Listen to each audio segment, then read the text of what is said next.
Pour toi, c'est un vol? C'est pas un vol. Est-ce qu'il le mérite? Est-ce qu'il le mérite pas? Est-ce qu'on peut l'appeler GOAT? Est-ce qu'on peut pas l'appeler GOAT? Est-ce que c'est un ballon d'or volé? Est-ce que Haaland c'est encore une victime comme Iniesta, comme Xavi, comme Lewandowski, comme plein de monde? T'as eu du courage, t'as cliqué sur la vidéo, il y a 25 minutes quand même. Donc avant de commencer, t'auras mon avis, ça sera un petit peu construit. À ce moment-là, je t'invite à liker, commenter, t'abonner, me dire ce que t'en penses. Et on se voit tout de suite dans la vidéo. Enjoy. 8, 8 c'est le chiffre de la soirée, 8 c'est le chiffre de la journée, 8 c'est le chiffre qui est sur les bouches de toutes les fans de football, de tout le microcosme football, le macrocosme football même j'irais dans le monde. 8 ballons d'or pour Lionel Messi, victoire hier, il a récupéré son 8e ballon d'or, il ferme son livre. Voilà, donc le débat du GOAT est terminé, là, le débat de son histoire à lui foot est quasiment terminé, il lui reste une petite Copa América, mais bon ça c'est anecdotique.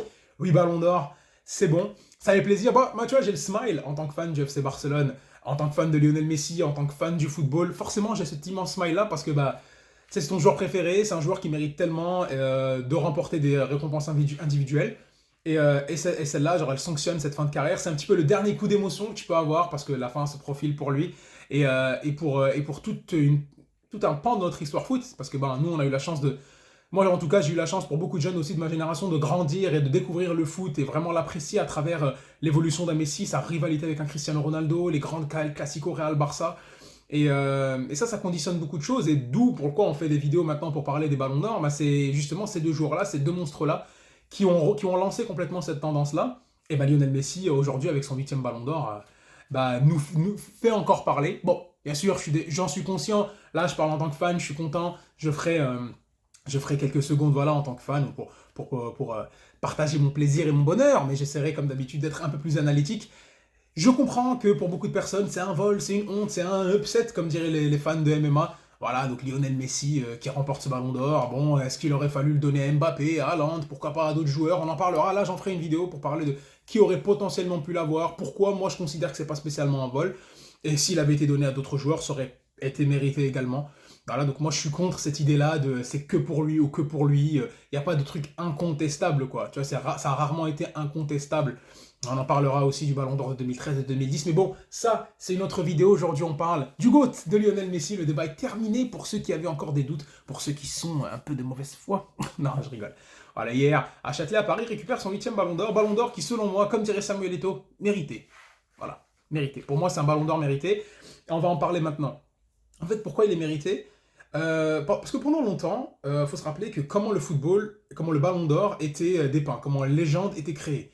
Comment nous, quand on a commencé à connaître le Ballon d'Or, comment c'était créé. Alors moi, en tout cas, dans ma génération, c'était le duel Ronaldinho, pardon, Zidane. C'est parce que c'était le début. Tu avais aussi le sacre de R9, qui n'a jamais gagné de Ligue des Champions, je rappelle, et qui pourtant a 2 Ballons d'Or. Tu vois, le sacre de Zizou, en 98.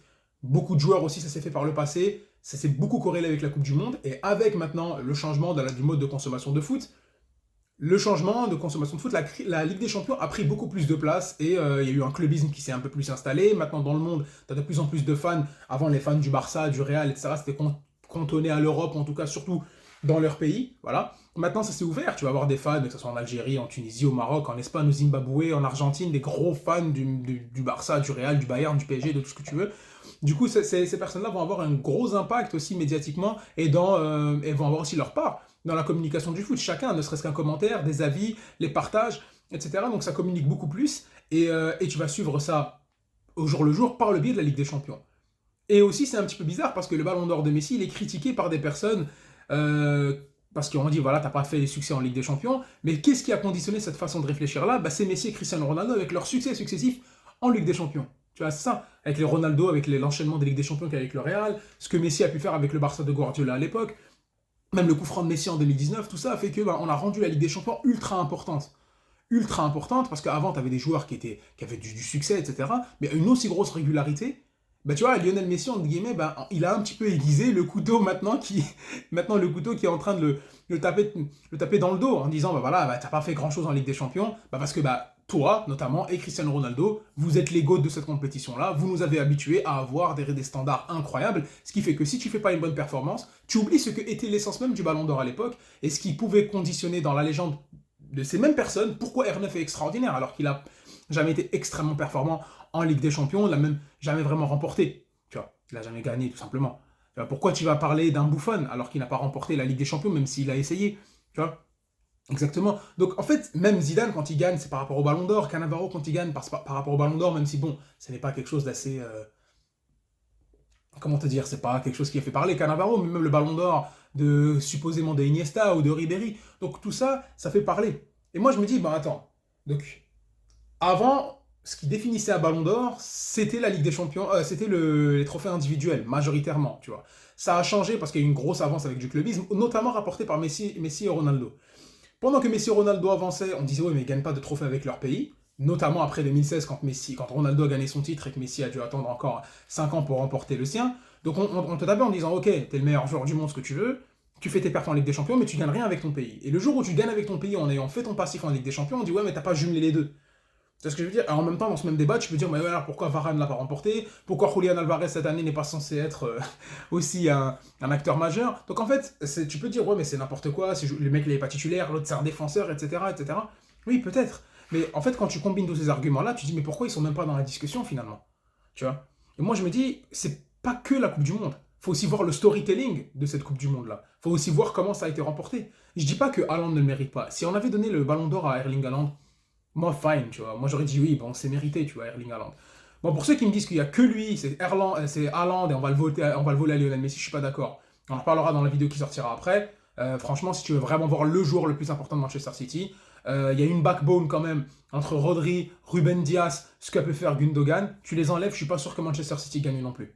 Tu vois. Et tu pourras en parler, on en reparlera sur le côté décisif dans les très très gros matchs. Tu vois. Donc, en fait, il y a des arguments de chaque côté. Moi, pour moi, Lionel Messi, c'est vrai que sa saison en club, elle n'a pas été incroyable. Sa saison en club, elle n'a pas été incroyable. Il finit, je crois, 15 buts, 16 passes D. Il finit meilleur passeur de Ligue 1. Pour beaucoup, ce n'est que la Ligue 1, mais pour beaucoup d'autres aussi, bah, c'est un des 5 grands championnats d'Europe. Ils n'ont pas peut-être la même vision que nous, public francophone, ce qu'on peut avoir sur la Ligue 1. C'est ce que je veux dire. Ils disent oui, il va au PSG. Il y a aussi toute une mentale qui est partie en mode le PSG c'est un club entre guillemets, c'est pas moi qui le dis, mais de losers. Ils balancent beaucoup d'argent, ils maltraitent leurs stars, etc. pour mettre en avant le génie français entre guillemets. C'est une idée qui passe. Et entre bah, dans ce microcosme là où il a quitté le Barça en n'étant pas très bien, il arrive, il fait quand même une très mauvaise saison d'adaptation. Là, il commence à s'en sortir. Tout ça fait que ben, ça te donne une indulgence pour comment on va te juger d'un point de vue de tes performances en club. En fait, c'est comme ça que moi je vous dis comment ça a été compris. Pourquoi tu dis tu le donnes que sur 7 matchs? C'est pas 7 matchs, c'est les 7 matchs les plus importants. Quand je te dis Zidane, tu vas pas pensé que à la reprise de volée face à Leverkusen.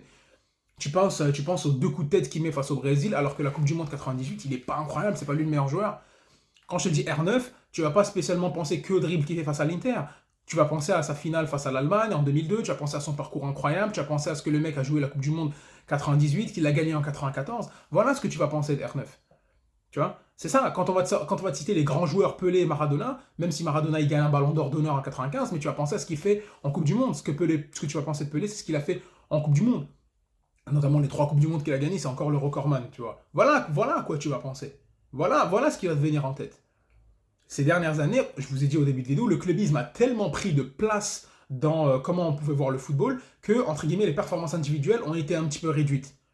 Parce que le mode de consommation a changé. Avant, tu voyais la Coupe du Monde de temps en temps, tu avais ce mythe, c'était incroyable, il y avait moins de football, et tu pouvais fantasmer toi-même les histoires. Tu vois, ah oui, il a fait ça, il a fait ça, il a fait ça, il a fait ça. Moi, je vous dis, si les performances de Lionel Messi à la Coupe du Monde 2022, et elles avaient été faites dans les années 80, 90, on en reparlerait maintenant, mais ça serait incroyable. Ça serait incroyable parce qu'il faut revenir 2 minutes, c'est pas juste 7 matchs, les gars. Parce que regardez le storytelling du mec. C'est un gars qui est le meilleur joueur techniquement de tous les temps, c'est un joueur qui écrase tout le monde. Moi, là, je dis, la plus grosse fierté d'un Cristiano Ronaldo, c'est d'avoir réussi par son travail, son abnégation, sa réussite, d'arriver à être comparé à Messi, d'avoir été même pensé par certains meilleur que Messi, et d'avoir même réussi à lui tenir tête, parce que 5 ballons d'or chacun pendant un petit moment. Tu vois? Donc c'est ça, c'est incroyable. Mais ce mec-là a constamment échoué avec son pays, pour différentes raisons. Des fois, il n'a peut-être pas été suffisamment leader, des fois, il n'a pas été suffisamment décisif, des fois, c'est des autres qui vont te crever. Ah, Higuain, il te crève sur 3 finales de suite, je suis désolé, il y aura 3 face-à-face de suite, dans 3 finales de suite. Où le score est de 0-0, hein, c'est pas pour l'égalisation ou quoi. Donc il te crève. Et ça c'est relou, tu vois. Donc tu vois le meilleur joueur essayer. Et comme si que c'était un dû. Comme si que le monde du football lui devait ça finalement, tu vois. Le monde du football lui devait ce trophée-là. Parce que ça faisait mal de voir quelqu'un essayer autant avec son pays, il ne réussissait pas. Et tu l'as en 2021, c'est sanctionné d'un ballon d'or, et même à ce moment-là, il y avait des débats. Ouais, pourquoi Lewandowski devrait le prendre? Bon. 2021, si tu veux en parler, Lewandowski fait une saison super en Bundesliga. Tout le monde, personne n'en a rien à foutre de la Bundesliga. Faut être honnête, les gars, personne ne regarde. Si les gens commencent à sortir Lewandowski, c'est soit par réparation à l'année d'avant qu'il devait l'avoir et il l'a pas eu, et là je trouve que c'est injuste parce que Lewandowski doit être Ballon d'Or 2020, il l'a pas eu à cause de la crise Covid, etc. Clairement, mais en 2021, Messi aussi fait 30 buts en championnat. Les deux se font sortir en quart et en huitième de finale de Ligue des Champions. Sauf que un, il va gagner la Copa América. Premier titre, c'est des messages forts. Enfin, il a réussi. Il bat le Brésil. Au Brésil, meilleur buteur, meilleur passeur, meilleur ce que tu veux, au coup franc, les émotions. Et c'est ce qui se passe, c'est ce qui est inscrit dans la Coupe du Monde. Parce que individuellement, tu as réussi à imprimer. Tu vois, c'est ça qui est puissant. Et il fait ça, mais en beaucoup plus avec la Coupe du Monde. Parce que c'est enfin la quête d'un joueur. C'est ok, tu as gagné la Copa América. Mais la Copa América, c'est tous les 2 ans. C'est que ces pays-là, tu te frottes pas au gratin. Tu te frottes pas maintenant à l'hégémonie, en tout cas en Coupe du Monde, qui a été prise par les pays européens maintenant. Maintenant, on va te confronter aux pays européens.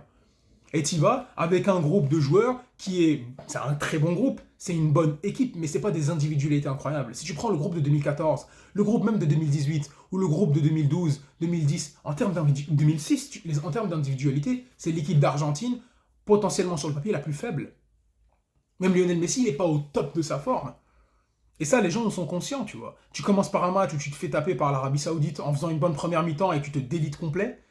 Tu vois, tes deux titulaires au milieu. Déjà, tu perds Lo Celso au début, il joue pas à la Coupe du Monde. Tu perds tes deux milieux de terrain titulaires avec Paredes qui joue pas. J'ai oublié c'est qui. Et voilà, Paredes et Lo Celso qui jouent pas. Du coup, tu es obligé de bricoler avec McAllister, Papou Gomez, Enzo Fernandez et Rodrigo De Paul. Ça joue normalement maximum quart de finale à l'arraché, tu vois.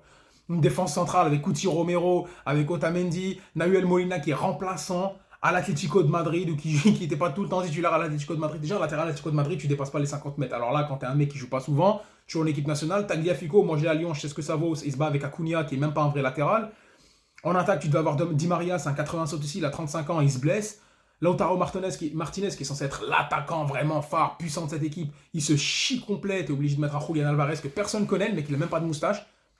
Ouais, je suis peut-être mal placé, mais moi je l'ai rasé, bon bref. Tu vois, voilà. Donc, et tu prends cette équipe-là qui se foire complet avec un coach, tu te dis, bon, c'est peut-être pas une stature internationale, ils ont fait un bon run entre la Copa América, 35 matchs sans défaite, tout ça. Donc, moi-même, inconsciemment, je m'étais dit, attends, il va leur arriver un peu comme l'Algérie, tu vois. Après la victoire en 2019, ça enchaîne, ça commence le premier match, ça se fait avoir face au Sierra Leone, là, c'est la même, tu vois. Là, ils commencent le premier match, ils perdent, et moi, je me souviens tous les trolls. Ah, il va jamais réussir, ouais, c'est peut-être le meilleur joueur du monde, mais en Coupe du Monde, il se chie dessus, etc., etc. Et là, ça commence. Et le but qu'il met face au Mexique, pour moi, c'est le but le plus important parce que tu prends un groupe et toutes les fois où on t'a dit que tu n'es pas un leader, toutes les fois où on a dit que cette personne-là manque de caractère, manque de leadership, manque d'emprise sur son groupe, j'ai jamais vu quelqu'un avoir autant d'emprise sur un groupe. Parce qu'on parlait de leadership quand l'un écrit sur son groupe, quand l'autre il bouchait son coach, quand un Ramos s'agueulait, quand un Puyol s'agueulait. C'est pas que ça être un leader. C'est pas qu'être un leader technique. Quand tu vois un mec d'1m70 qui était insulté dans son pays, à qui on brûlait les maillots, et on disait va te faire foutre, ne reviens plus, et ce mec là il finit que juste par siffler, t'as tout le monde qui bouge plus. Les images sur internet, vous les avez tous vues, on va pas faire genre, tu vois. Il a une emprise de ouf dans un match où tout le monde tremble, et sur un but face au Mexique, lui il te met un but, il est incroyable, la frappe à terre dans un angle mort face à un Ochoa de Coupe du Monde. Bon bref.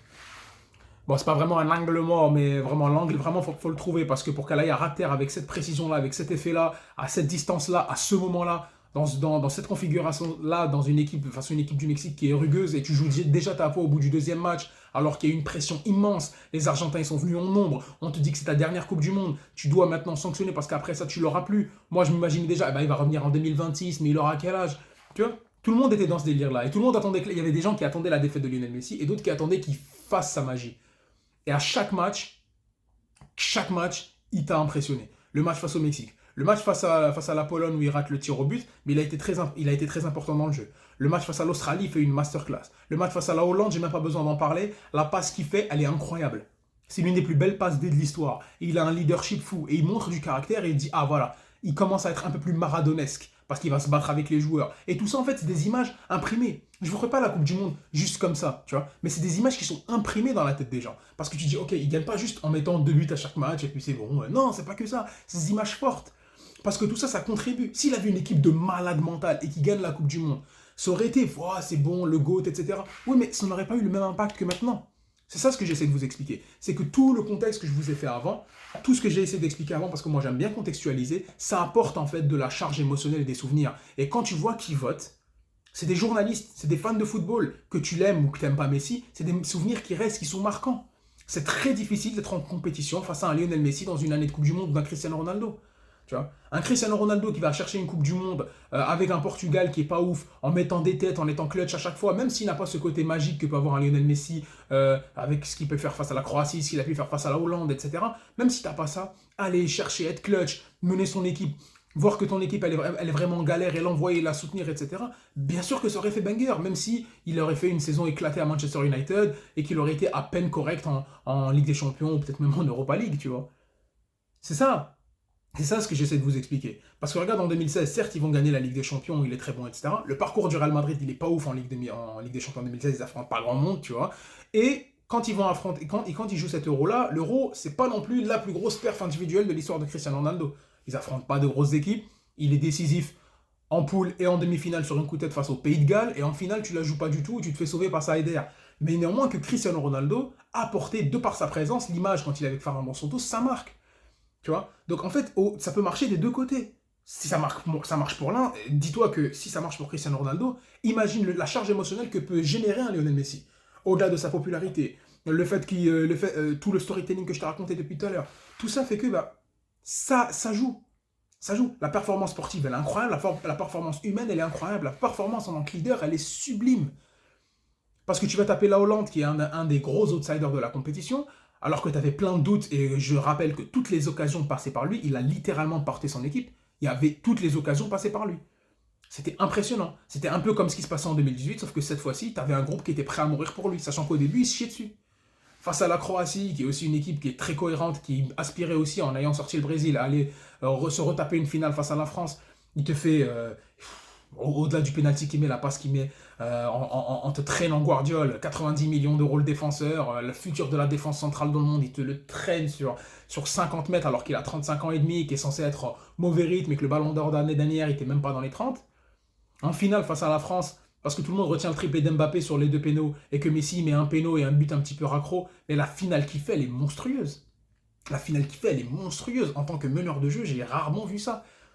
Tu vois, donc en fait, tout ça fait que ça marque. Et même le storytelling, finalement, regarde, c'est pas terminé. Parce qu'il mène 2-0, tout va bien. Il marque le premier, il est sur le deuxième but. Parce que là, la petite remise qu'il fait Dexter, elle est d'un calme incroyable.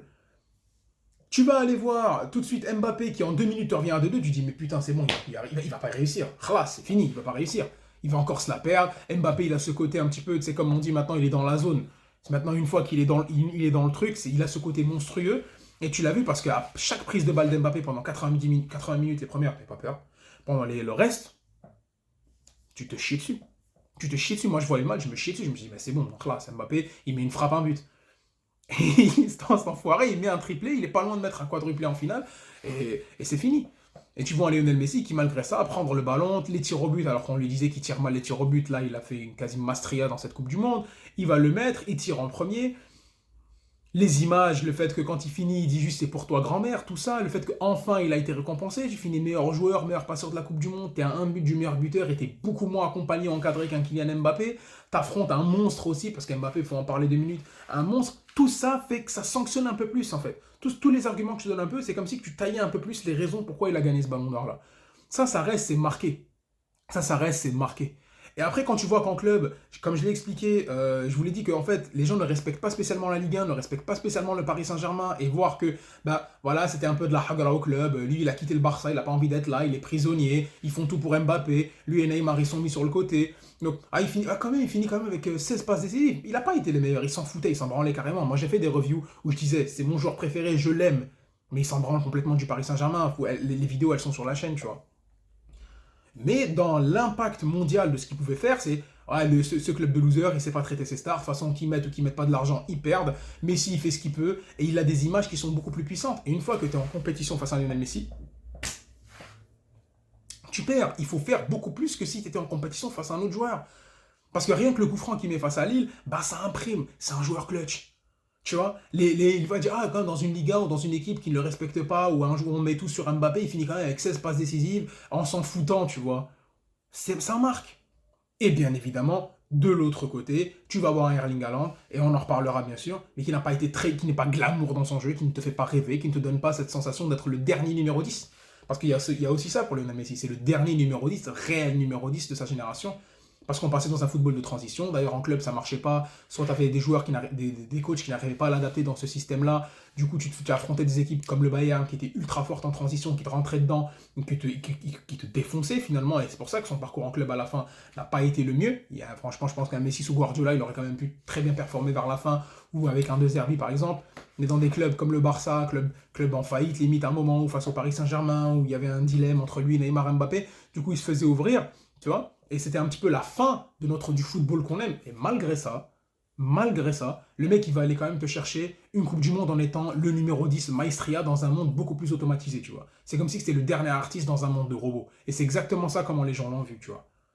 Erling Haaland, malheureusement, il n'a pas ce côté-là glamour, ce côté-là star, ce côté-là un petit peu délicieux que tu peux quand tu vas regarder. Tu t'assois pas pour regarder un match d'Erling Haaland. Erling Haaland, c'est SofaScore, tout simplement, au flash résultat, où tu regardes l'application que tu veux. Je ne suis pas sponsorisé. J'espère un jour, Inch'Allah, parce qu'on a besoin d'un peu d'argent, tu vois. Mais c'est pas ça. Erling Haaland, tu t'assois, tu dis, ah, il a marqué 2, 3, 4. Ouais, c'est Haaland. Même le quintuplé qu'il met en Ligue des Champions, c'est beaucoup de tapines. Ça marque pas les gens. Ce côté froid, déjà dans la personnalité, le fait que dans son équipe, ça s'est un petit peu cannibalisé parce que tu vas beaucoup plus voir le succès de Guardiola que le succès d'Haaland. C'est ça en fait. C'est le succès de Guardiola qui a enfin réussi à mener son équipe à la victoire. C'est pas le succès d'Erling Haaland qui a porté son équipe tout seul. Tu vois. Donc en fait, tu as le fait que il n'a pas d'équipe nationale parce que la Norvège, le fait que dans son équipe, c'est une équipe de crack où le coach est peut-être plus important que les joueurs, et des fois même à juste titre, que beaucoup de joueurs à l'équipe de Manchester City qui ont été très très importants, et le fait que lui, dans son jeu, il te fait pas rêver. Donc, et tout ça en disant que Lionel Messi a 35 ans et demi, tu sanctionnes ça par la victoire. Il y aurait eu Coupe du Monde en fin de saison. C'est un argument que j'ai entendu sur Internet, notamment Saknani en parlait. Il y aurait eu la Coupe du Monde en fin de saison, il n'y aurait jamais eu de débat. Parce que là, c'est la fin de saison, c'est la dernière image qui est imprimée. Tu vois, même s'il a gagné triplé, tu dis ouais, mais c'est bon, c'est mort. Le mec, il fait une saison correcte avec le PSG, et en plus, il va te chercher une Coupe du Monde avec tout le storytelling que je t'ai raconté depuis tout à l'heure. Il n'y a pas de débat, tu vois. Tu sais quoi, Messi aurait eu peut-être 27 ans, peut-être qu'on ne l'aurait pas donné à Messi. Tu vois. Il y aurait eu encore plus de matchs. Là, c'est le fait que c'est l'achievement de sa carrière. C'est comme si que les gens ont soif de belles histoires. Voilà. Tu me dis oui, mais tu dois donner sur le truc sportif. Je suis désolé, les deux bilans, ils se défendent. Les deux bilans, ils se défendent. Parce que le sport, c'est principalement des émotions. Et si tu as envie d'être ultra froid, c'est pas le cas de tout le monde, en tout cas. Je parle pas de moi. Moi, tu l'aurais donné à Haaland, ça aurait pas été un vol, tu vois. En fait, aussi, tu peux aussi te constater qu'un penalty, t'es à un penalty près pour Mbappé d'être ballon d'or. Et tu gagnes pas le ballon d'or et tu aurais pu faire ce que tu veux en club, tu aurais contribué au succès de Lionel Messi. Tu vois. Donc bon, 22 minutes pour s'exprimer sur la victoire du GOAT. Lionel Messi a gagné, moi je suis content. Un petit peu déçu de la réaction de Cristiano Ronaldo à la fin, que j'ai pas trouvé très intéressante. Encore là j'étais gentil, mais je trouvais ça vraiment un bâtard même. Il y a un mec qui poste, il dit voilà, Messi mérite pas le ballon d'or, et lui il met un like, il met ah, frérot c'est bon, là t'es en Arabie Saoudite, on t'a donné une équipe d'Avengers, on va faire kiffer tes fans un petit peu, tu te fais kiffer. L'autre il en a rien à foutre alors qu'il a 2 ans de moins. J'ai même pas envie de rentrer dans les comparaisons en termes de goal ratio, de ce qu'il a fait, de ce que t'as fait, c'est déjà génial, t'as une super carrière, pourquoi tu fais ça, tu vois. Voilà, donc moi je suis content, c'est bon, oui, ballon d'or, il n'y a même pas de discussion, il n'y a même pas de débat. Déjà sans ballon d'or, sans la Coupe du Monde, je pense que ça aurait été le GOAT pour beaucoup de monde. Là, ça a rajouté un peu plus une petite pierre à l'édifice. Je comprends que ça a dérangé beaucoup de gens, mais on en parlera un peu plus en détail. J'ai déjà évoqué quelques arguments, mais vous les aurez aussi dans une autre vidéo. Et voilà. Bon. Messi a gagné. Il est pas retourné au Barça, mais on aura eu notre dernier shot d'émotion. Pourquoi pas le voir une dernière fois en Copa América s'il continue à performer, s'il continue à se préparer physiquement. Là, je pense pas. Hein. Je pense nous, on a rêvé d'un prêt au Barça pour quelques mois, pour espérer finir un dernier coup d'émotion. Je pense pas qu'il viendra à Barcelone. Je pense qu'il se préparera solidement physiquement. On verra ce que ça va donner la Copa América cette année en fin d'année 2024. Enfin, fin de saison 2024, 2023-2024. On va voir ce que ça va donner. Pour un dernier gros shot d'émotion, après, je pense que ça sera terminé. Ça sera juste des petites vidéos compiles sur le coup franc à l'Inter Miami, le coup franc au Newell's Old Boys, etc. Mais c'était une belle aventure, c'était une très très très belle aventure, 8 ballons d'or, putain les gars, 8, mais on se rend pas compte, on se rend pas compte de la chance que tu sois pour lui ou contre lui, tu te rends pas compte de la chance de l'avoir vu jouer, parce que ce qu'il fait, tu le vois pas chez d'autres joueurs. Maintenant, tu es impressionné par un double contact d'un Moussiala ou de le but qu'a pu faire Florian Wirtz qui a fait le tour de la planète. Ce mec-là te faisait ça 4-5 fois par match, tous les week-ends, pendant 15 ans. Tout ce que j'ai à dire. Lionel Messi, le plus grand joueur de tous les temps, un 8e ballon d'or. Je me répète, mais parce que c'est les émotions et après ces 20 minutes d'analyse où j'ai essayé d'être un petit peu froid, je peux m'autoriser un petit peu ça en tant que fan. Et ça fait du bien. Ça fait du bien. Avant de retrouver l'Olympique lyonnais. Mais bref, j'espère que vous avez apprécié la vidéo. Pour les courageux qui sont arrivés à la fin des 25 minutes, faut le faire. Allez, on se voit très très bien vite et portez-vous bien. Ciao.